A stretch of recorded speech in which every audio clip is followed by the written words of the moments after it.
국민의힘 혁신위원회가 최대 위기를 맞았습니다. 아는 기자, 정치부 김민지 기자와 속 깊은 내용을 좀 알아보겠습니다. 김 기자, 일거부터 좀 확인하고 싶은데요. 네.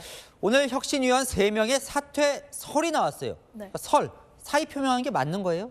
사의 표명한 것으로 알려진 혁신위원 3명, 이들과는 직접 연락은 닿지 않고 있습니다. 이들은 혁신위의 단체 대화방에서는 현재 퇴장한 상태로 아직 들어오지 않고 있다고 전해지는데요. 다만 오늘 오후 혁신위는 인 위원장이 이 언론에 보도된 3명의 혁신위원과 점심을 먹으면서 확인을 했더니 이 3명이 사의 표명을 한 바가 없음을 확인했다고 밝혔습니다. 사의 표명을 안 했다는 건데 그러면 이 위원장은 이 3명을 왜 만난 겁니까? 사실 아무 일도 없었다면 만날 이유도 없었겠죠. 어제부터 이미 혁신위 내부 분위기가 심상치 않았는데요. 인 위원장이 전한 분위기는 이랬습니다. 지금까지 온 반응에 대해서는 아주 좋지 않게 생각합니다. 지금까지 우리가 일한 만큼 돌아오는 어떤 표현에 성의가 없었다. 전라도 말로 오는 정이 있어야 가는 정이 있고 우리 혁신위원들의 분위기가 별로 이렇게 좋지 않다는 거, 상당히 격앙된 아주 절박한 심정이었다는 것을.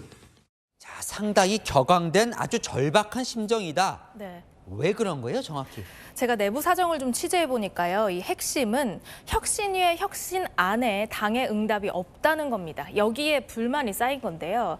특히 2호 혁신안 중 당 지도부, 친윤, 중진 의원들의 희생을 요구한 그 부분에 혁신위는 뚜렷한 답을 듣지 못했죠.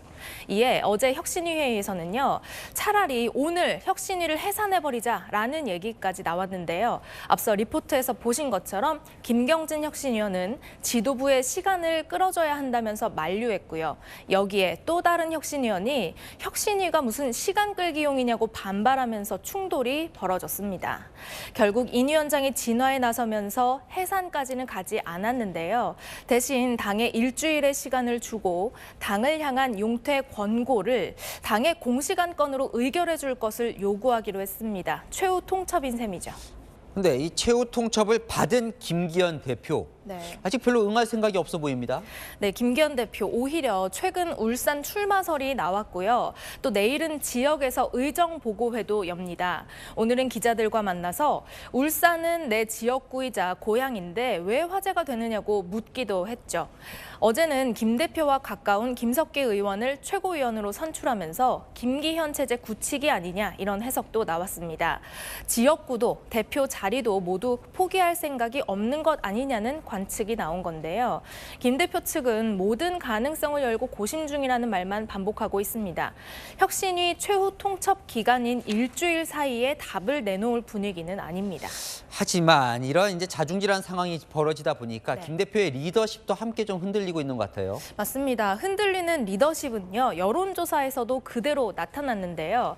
인요한 위원장은 잘하고 있다는 평가가 높은데 반해서 김기현 대표는 잘 못하고 있다는 평가가 더 높은 것으로 나타났죠. 보수 지지층의 여론만 떼어서 살펴봐도 김 대표에 대한 평가가 좋지 않은데요. 당내에서도 김 대표를 향한 쓴소리가 나왔습니다. 어제 비공개 의원총회에서는요. 성일종 의원이 혁신을 해야 선거에서 승리할 수 있다면서 내려놓을 건 내려놔야 한다고 했는데요. 성 의원에게 물어보니까 이게 사실상 김기현 대표의 결단을 요구한 것이라고 하더라고요. 김기현 대표, 민주당의 탄핵안, 또 쌍특검 추진, 예산안 처리 등을 앞둔 상황에서 당 내부 혼란까지 잠재워야 하는 과제를 떠안았죠. 정치력으로 리더십을 보일 수 있을지 시험대에 오른 모습입니다. 일단 내일 울산에서 무슨 말 하는지 한번 들어봐야 될 것 같네요. 네. 네, 아는 기자 김민지 기자였습니다.